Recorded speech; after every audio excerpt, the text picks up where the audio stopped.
Blog Talk Radio. You're listening live to an edition of ATL Prime Sports. Todd Quarter here in Atlanta. No JJ today, no Wayne.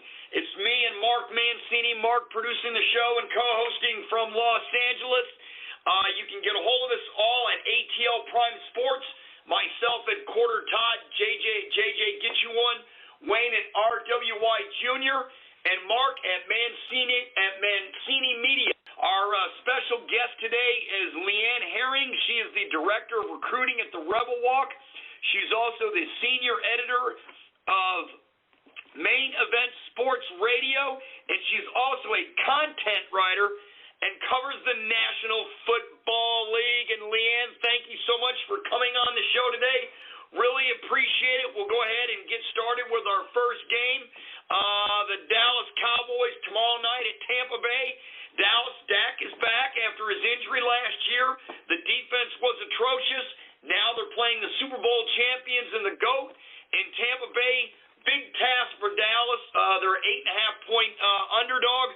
How do you see this game coming out? Man, it's going to be a real tough one for Dallas, like you said, with the defense. But let's talk a little bit about them. Them traveling to Tampa Bay, like you said, defending Super Bowl champions. They say in football it's a lot where your matches are, but more importantly, how quickly your opponents can expose those weaknesses. And the Dallas Cowboys sure do have a lot of weaknesses that they're going to have to really make up for. And they're coming off a really disappointing season. You know, like we said, Dak Prescott is back. He seems to be fully recovered from his broken lower leg. However, the Cowboys are going to have really two significant issues on the O-line. Of course, they're going to be without left tackle Tyrone Smith. He's questionable for the game. And more importantly, they are going to be without their all-pro guard, Zach Martin, due to COVID protocol. These are two significant obstacles with the offense, if they didn't already have enough, are going to be faced. And, like, when you hear, you know, Zeke Elliott talk about it, how significant and vital Zach Martin is to that front line for them, taking that out is going to be a huge, huge difference on their game tomorrow. Now, going on the other side of the ball, that Dallas Cowboys defense, you just already mentioned it. I believe last year they came in at 28th in scoring allowed, and there's only 32 NFL teams, so you can do the math there just exactly where they stand. It is at the very bottom of points allowed by their opponents. You know, and they're going to have to face the number 3 best scoring offense in 2020 in the Tampa Bay Buccaneers, which, you know, can hit you and they can cut you in the air, they can cut you in the ground, you know, with Mike Evans and Gronk and Goodwin, and also we can't forget Antonio Brown on that bus offense, you know, and the team can also cut you apart on the ground game with running backs like Fournette and Ronald Jones II. You know, all of these pieces are going to be huge mismatches for the Dallas Cowboys in this game. And like I said, having to face the team that's the 8th best scoring defense in 2020. And another significant part is, like I said, the Cowboys have a lot of questions, especially on that O-line, where you have the Bucs on the opposite side of the spectrum that are returning 11 starters on offense and defense, which is really unprecedented considering the day and age of free agency right now. Like I said, you basically have a talent. That's an excellent point, LeeAnn. That is a great point. You don't see that. It's been a long time. I believe the last Super Bowl champion to get all 22 returning, it was in the 70s, and it was, if I'm not mistaken, it was Pittsburgh in the 70s. Let's go on to the other game. I only got about 2 minutes on each one. Philadelphia at Atlanta. You know, the Falcons, they got Matt Ryan back. No Julio Jones. The Eagles, their quarterback situation, they'll be going former Alabama quarterback Jalen Hurts. They did pick up Minshew from Jacksonville, but the RPO hurt Atlanta last January. That's one thing that you got. The Falcons are going to have to stop. How do you see this one coming out? Man, like you said, it's going to be two teams. The Falcons, you know, having a lot. I mean, they have a great franchise quarterback in Ryan and Matt Ryan, and like you said, and then you got Jalen Hurts on the other side. I think it's going to come down, like I said, to put it to being more productive in defensive fronts. I think a lot of these teams in this first game, this is the one game that I didn't break down too much on this one. I broke down Pittsburgh and Bills instead. But you know, I like Philly. I like Philly in this one. I think Atlanta won't be too far behind, but I think that they still have a lot of the pieces. You guys mentioned it. You know, having a backup quarterback. Y'all mentioned was it last show about possibly Cam Newton and things. I think Atlanta always has the pieces of the puzzle. They just don't gel well in there. And I think I'm going to have to go with Philly on this one. Well, you know what? We all picked the Falcons, but we'll see. That's going to be an interesting matchup.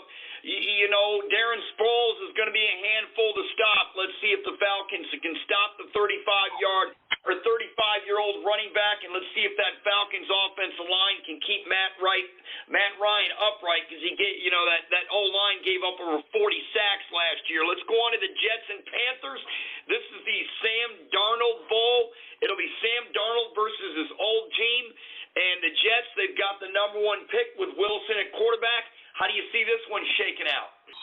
Jets and Panthers, like I said, I wish I would have done these 2 games. Like I said, Pittsburgh and Bills. Jets and Panthers, like you said, it's going to be an interesting matchup. Again, I wish I would have been better prepared as far as the stats on both the teams and everything. Jets and Panthers. Let's see. I'm gonna go with the Jets on this one. I'm gonna take my upstate teams. Like I said, you got a new quarterback. You got that number 1. You want to see how they're gonna shake it off, how they looked in the off season. I think this first game is still gonna be. You got to gel the wheels and everything. So I'm gonna go with the Jets on this one. All right, let's go with the Packers and the Saints in Jacksonville. As you know, the Saints are going to have to relocate because of the hurricane.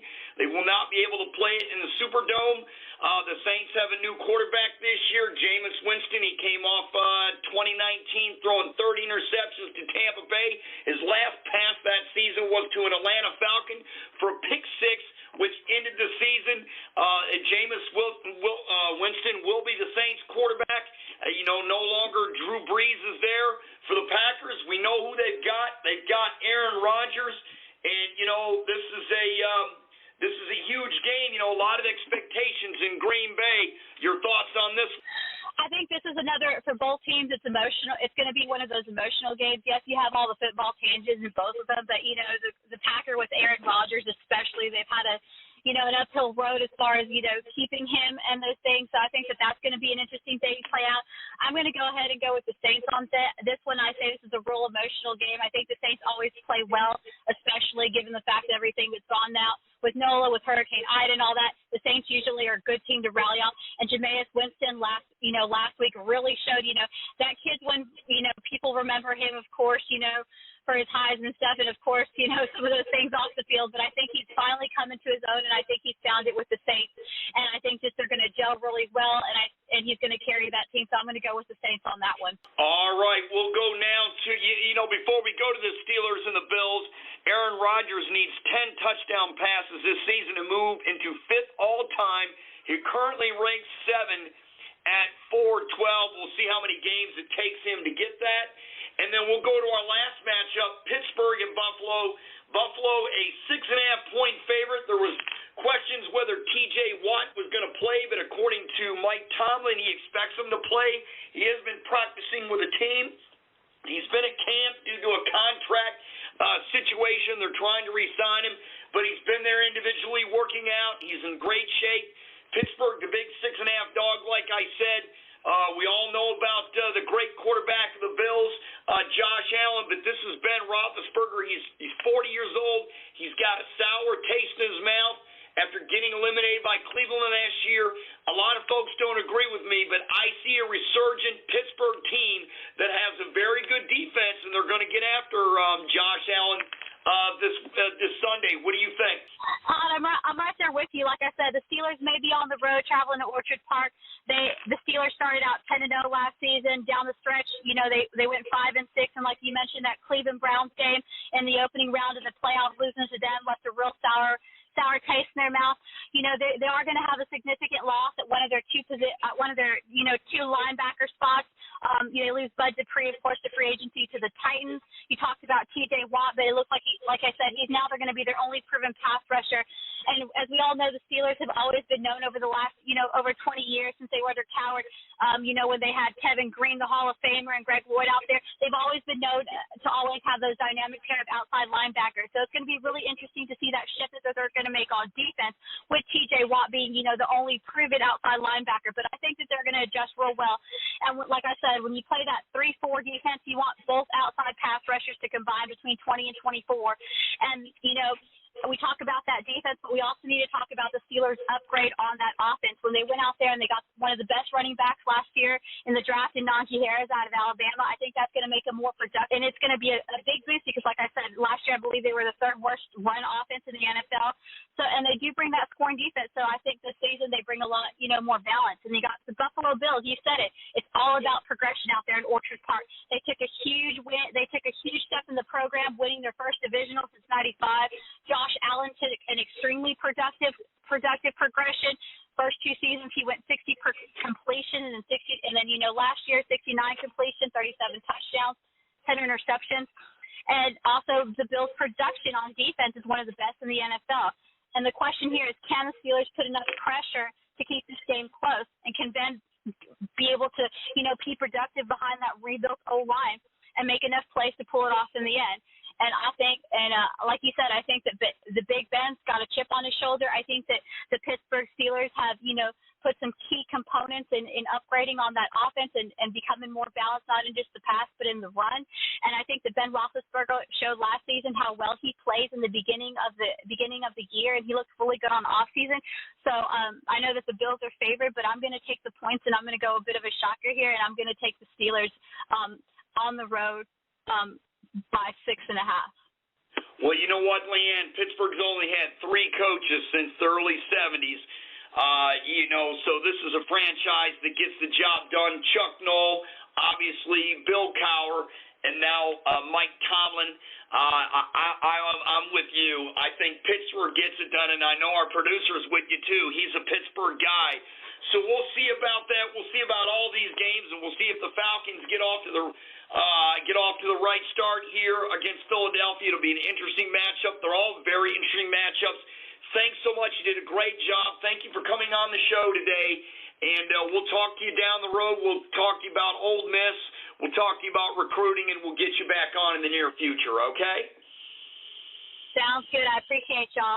I appreciate you, too. You take care. That's LeeAnn Herring, Director of Recruiting at the Rebel Walk, covers Ole Miss Sports, Senior Editor at Main Event Sports Radio, and also a content writer for the National Football League, and she's on the road quite a bit. And I'm sure she's heading up to the Dallas-Tampa game tomorrow from South Texas. Thank you, LeeAnn, for coming on. It's me and Mark Mancini. The rest of the show, Mark from Los Angeles. I'm sitting here in Atlanta. We're live here on ATL Prime Sports, and let's switch over from the National Football League, and let's go to baseball. Mark, it was a great day for baseball today. They had the Hall of Fame Commissioner Marvin Miller, a fantastic commissioner, was inducted. Of course, he passed away, so Donald Fear gave his, spoke for him. And then, of course, the famous Brewers, Cardinals, and Braves catcher Ted Simmons, who went in as a Cardinal. And you know what? Ted Simmons, Mark, was a guy that started analytics before analytics got started. And, of course, the outfielder Larry Walker, a 5-tool player, started his career in Montreal. He wasn't even drafted. He had to sort of walk on, and then he, ended up his career with the Rockies, and he went in with a Rockies cap. And, of course, we're saving the best for last. Derek Sampson Jeter, who played 20 years for the New York Yankees. When you look at Derek's career, Mark, you started off in '96 with a Jeffrey Mayer homer versus Baltimore, and the 2000 Subway Series against the Mets, the flip against the A's in 01, Mr. November against the Diamondbacks in 01, the dive against Boston July 1st, 2004, the stadium farewell base hit. Of course, it would be hit to right field, that Jeterian swing. The Yankees, hit King back in September of 09. The fifth ring back in November of 09. That was against the Phillies. His 3,000 hit off the Rays, off David Price. That was a home run. 1996 World Series against Atlanta and 99 to beat the Braves twice.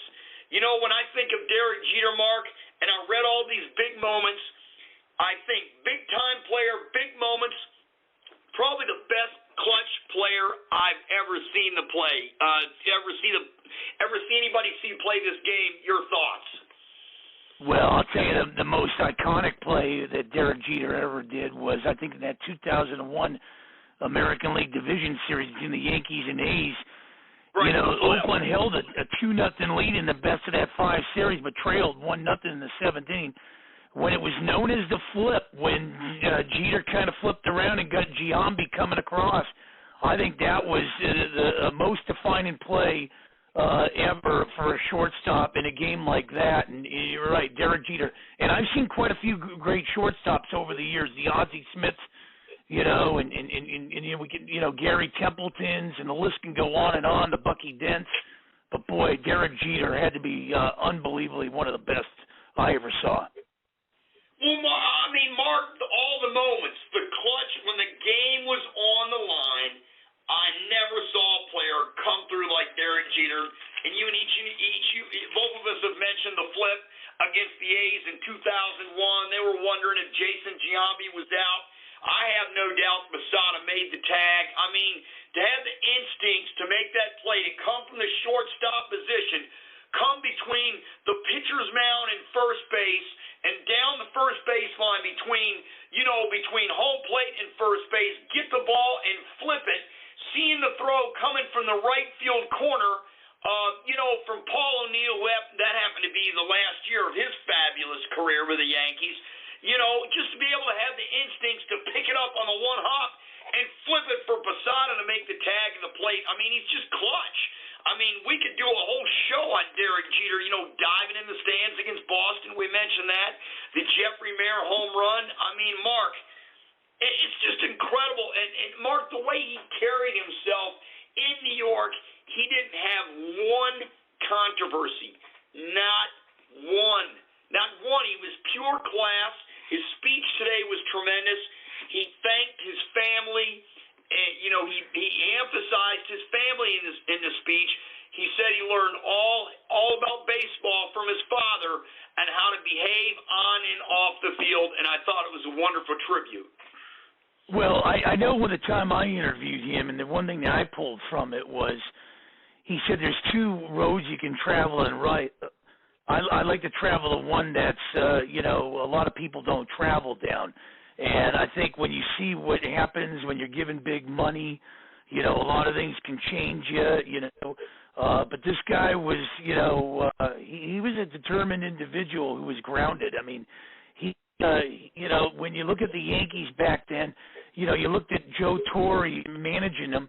And I don't care if Don Mattingly didn't play for Joe Torre. I don't even care if you go back to Ron Guidry. I think to a man, and it's nothing to knock the Ralph Houcks and the Showalters and everyone after that.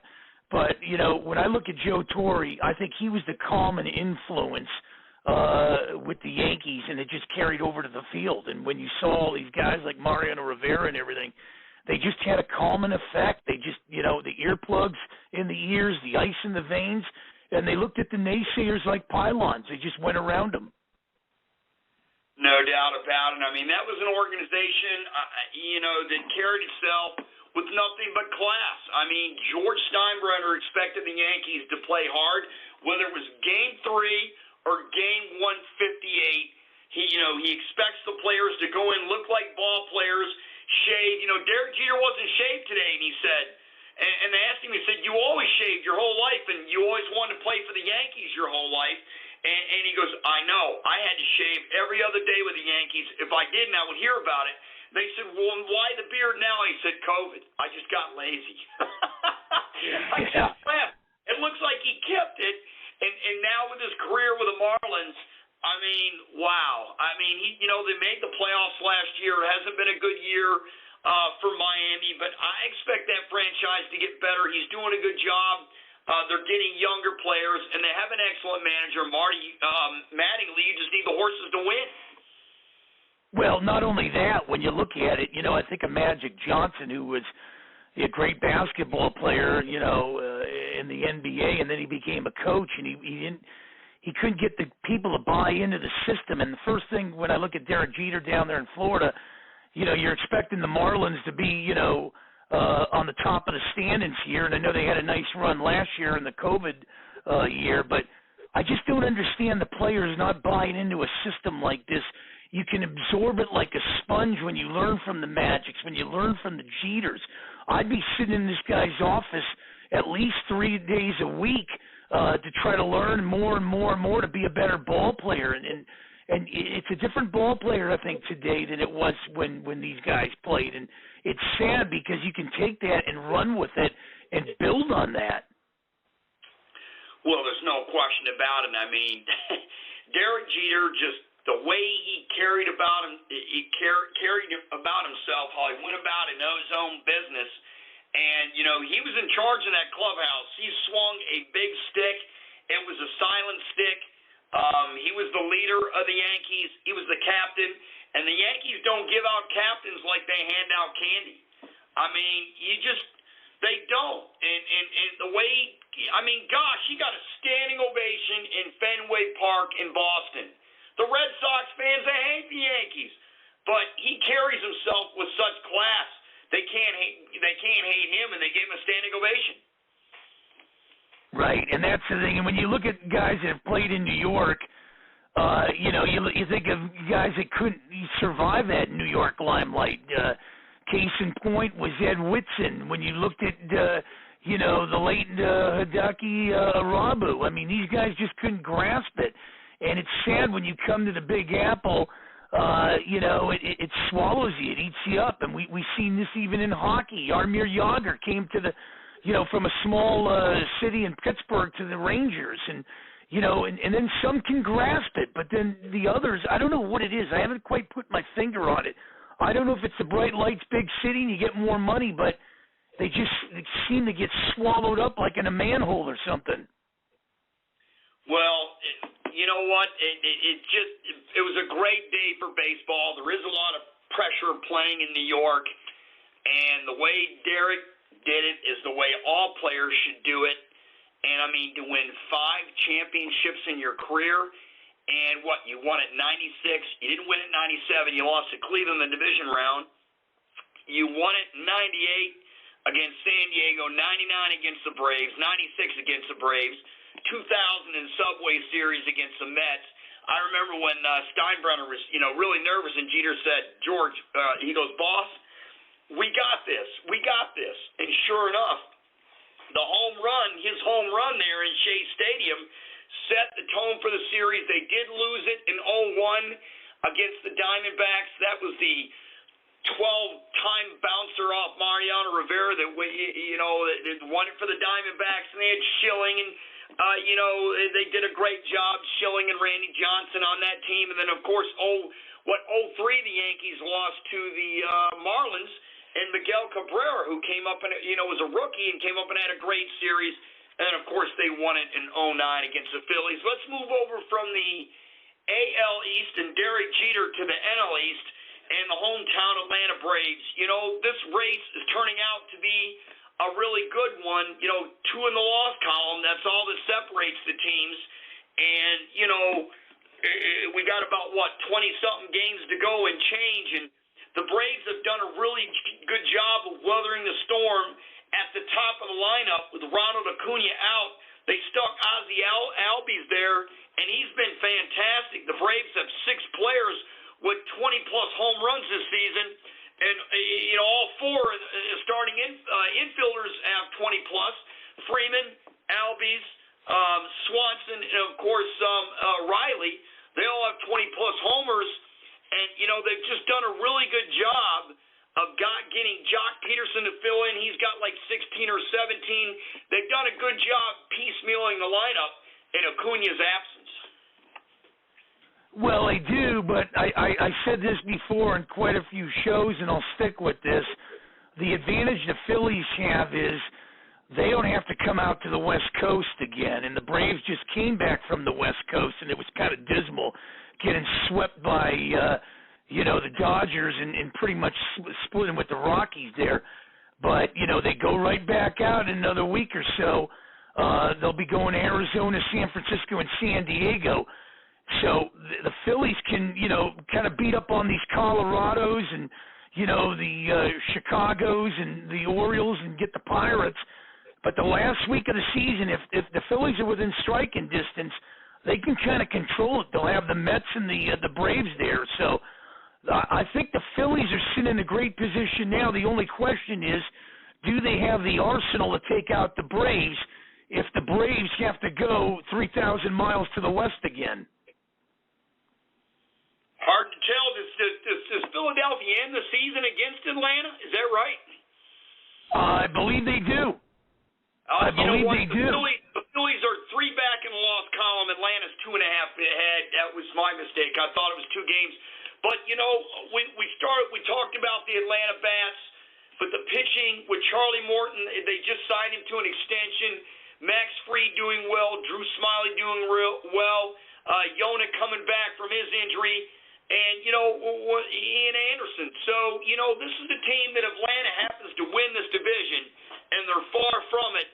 They could be a surprise in the playoffs. They have starting pitching depth. They have a good lineup. They don't hit for average, but they have a lot of power. And the bullpen is righting itself lately with Jackson and Smith at the end.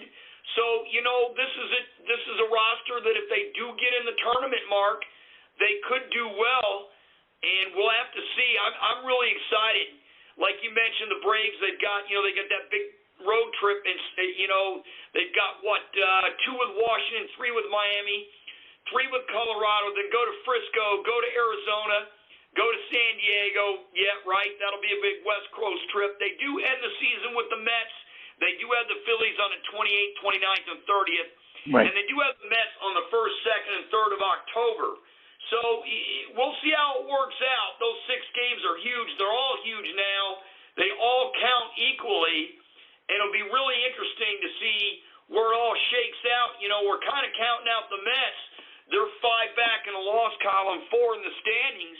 What happens if the Mets get within, 3 games in the last part of the season? The division could be decided there. And, Mark, who would have thought, when I look at the race in the National League, who would have thought that that the Phillies are only 2 back for the wild card?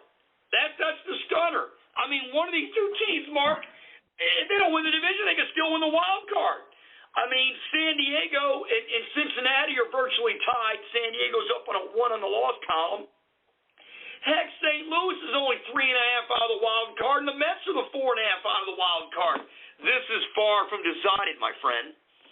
Well, I'll tell you one thing. I don't take a team that's 500 right now very serious, and I'm not taking the Mets serious to get back in this, even though they're, right in the thick of things. There's too many teams you got to catch. So you got to try to win the division if you can, because I think the Padres, it's going to be a lock. I'm going to call it now, and I'm going to tell you, I know a lot of people in Cincinnati and Philadelphia and New York might say, well, wait a minute, but I'm going to tell you right now, the Padres will figure out a way. They got the toughest schedule down the stretch to secure that last wild card. But if the Dodgers drop into that wild card, they're going to have their hands full, because the Dodgers, with a 1 game, the Padres are playing on house money. They don't have the big payroll that the Dodgers got. You got to beat the Padres. You got to get the Giants after that. And let's not kid ourselves. Milwaukee and Philly are going to probably battle it out, or Milwaukee and Atlanta, and Milwaukee can handle either one of those teams. They got horses at the beginning of the rotation. They got 3 guys that can throw darts at the back end of that rotation in the bullpen. So the Dodgers would probably have to go through Milwaukee. And then if you get through all that, you'd have to get through the World Series. So good luck if the Dodgers drop into that wild card. They're going to earn it this year, no doubt about it. Mark, to 2 points, we got about 2 minutes left, I believe. Here's the thing. Atlanta, the reason they're in first place is they won 13 in a row on the road, and they got hot. They were scuffing around 500. What happens to the Mets without DeGrom? I don't think they're going to do it. All somebody's got to do is get hot here and win about 8 or 9 in a row, and the dominoes fall. That's 1. 2, Mark, thank you for telling me we have a minute left. 2, San Diego has the 8th highest payroll in Major League Baseball. They have the 8th highest payroll. So the Padres have spent a boatload of money. They have pressure to get in the tournament. Yes, the Dodgers, their big payroll, but Mark, they have done so well. They've been so good consistently. They remind me of the Braves in the 90s, and let's see if they can get the 2nd championship. You're right, going through all these tier playoffs, it's not fair for San Francisco or the Dodgers to have to play this 1-game playoff. I don't like it. Hopefully they'll change it next year, but we will see. We're out of time. Mark, thanks so much for being my co-host today, and, of course, for producing the show for Wayne. And we'll all be back next week. And we'll also we'll have some more guests on the show, and we'll talk some more Major League Baseball. We'll talk college football. We'll talk the NFL. I want to say thank you to all the college football fans that came out to the games this weekend to make life feel normal again. You're the best. Keep doing it. I went to the Louisville Ole Miss game. I'm going to keep going to games. You do too. So for Todd Quarter in Atlanta, Mark Mancini in Los Angeles, have a great week, everybody.